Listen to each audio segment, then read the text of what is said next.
Right, slate one more time just so that we have somewhere to start from.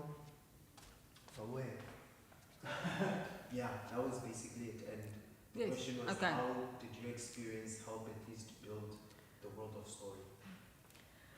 Okay, so I'm a white Afrikaans girl, and so for me it was a challenge to create the role of Temba, who is a black Khoisan young man. So that's why I'm so grateful that I'm one of 3 writers. So we had Andrina, who is colored, and we had speech, who is Xhosa, and there's something else as well. I'm not sure, but he can speak a lot of languages.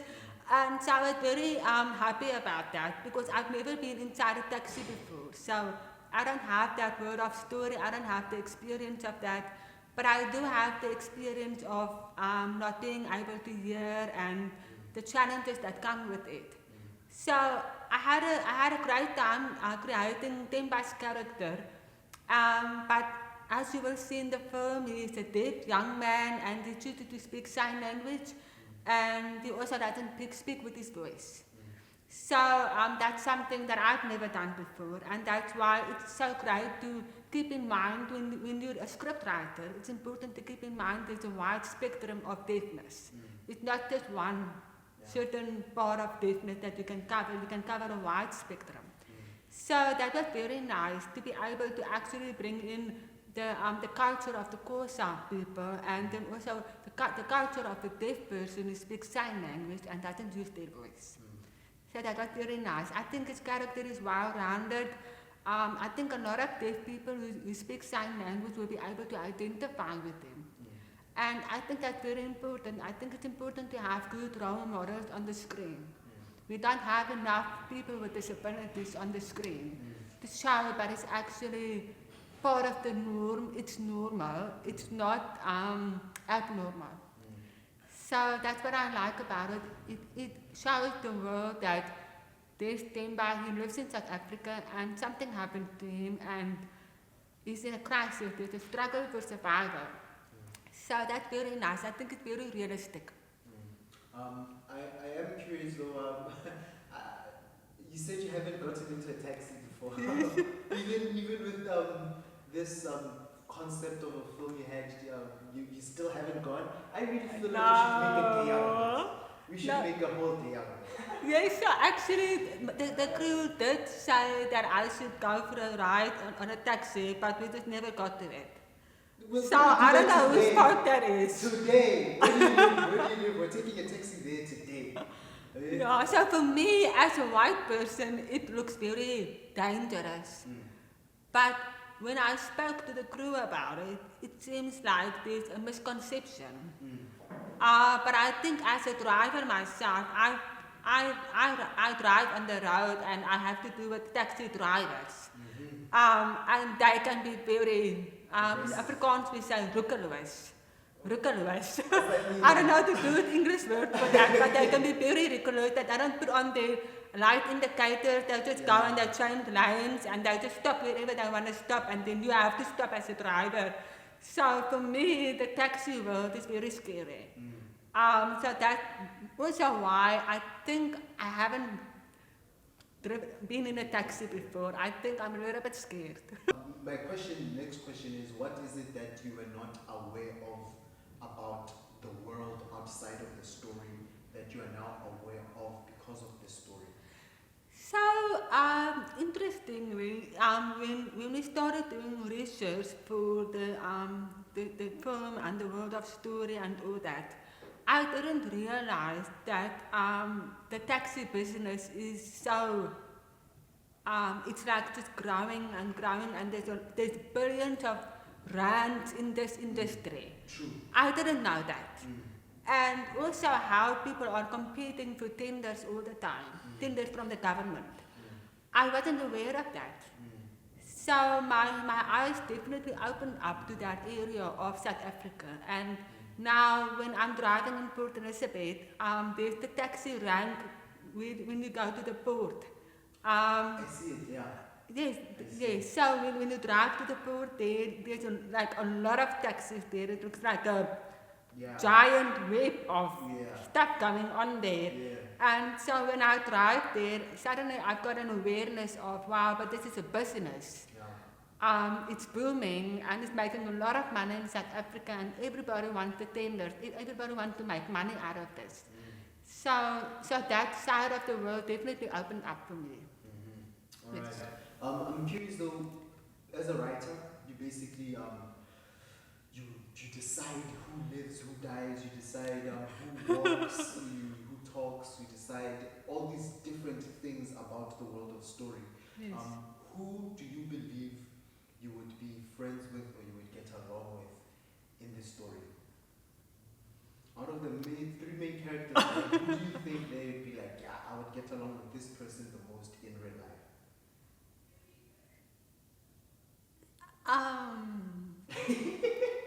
I'm at loss for words. I don't know what to say. So I think the most obvious answer would be Themba. But I have to say, I grew up in the hearing world, even though I've got a hearing disability. So I'm very, I've always been an overachiever. I've always had to fight for what I want. For what I want to do, because there's been a lot of people that don't believe in me. But I believe in myself. So I think I would probably identify with Sibisa the most. I think probably I would have been friends with her. Yes, I think, because I understand where she's coming from.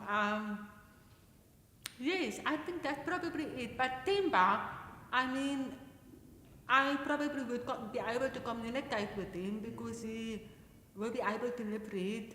And I also know how to speak to a deaf person. I know some sign language.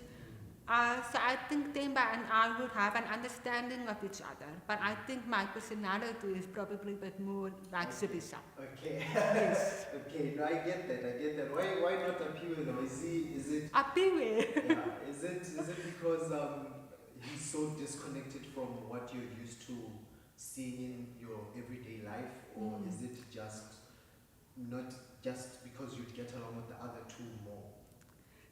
So that's a very interesting question, because I remember in the beginning of this year we had conversations about our siblings and how they influence us in our lives. And I'm the oldest of 3 children, but I've always felt like the baby. Because my sister and my brother always had to help me.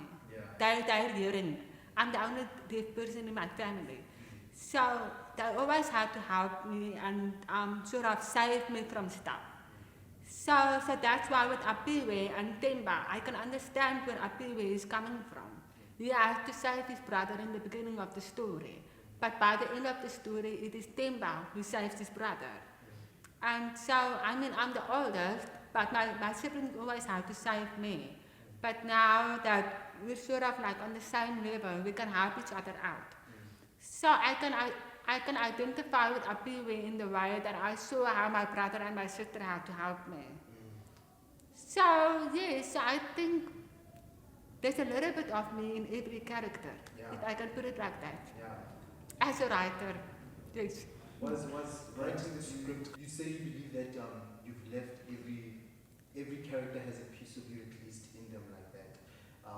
Was that intentional? Was making this script, writing the script cathartic for you? Okay, so this. So as an honors group, we are 12 students, and the short film is going to be part of our marks for this year. So as writers, we had the challenge of actually writing something that's going to accommodate everybody. And in the beginning, we only had 2 actors, which was Sibisa and Themba. But then Kuru came along and we had to create the character of Apiwe. So that was very challenging as writers, because I think we had a certain idea in the beginning, and then we had to adapt and be flexible. And so as a scriptwriter, working part of a crew, I had to learn how to be flexible and not to be precious about my work and to say, but I want to keep it this way, I want to keep it my way. Now I had to be flexible and accommodate everybody. Collaborate. Yes, collaborate, that's the beautiful word. Right, so yes, so the three actors, yes, we have to keep them in mind the whole time, and they are all three main actors. So that was also a challenge because now they have to keep them all on the same level. Like no one is gonna have more screen time than the other one. So that was also a challenge. Alright, Yes. alright. Just basically closing words at least to the audience. Why do you think they should see this film? So this film, for me, I feel that it shows something of Port Elizabeth. It shows something of the taxi industry. It also shows something of the deaf world. And it's about the struggle for survival. It's about deafness is empowering. It's not a disability.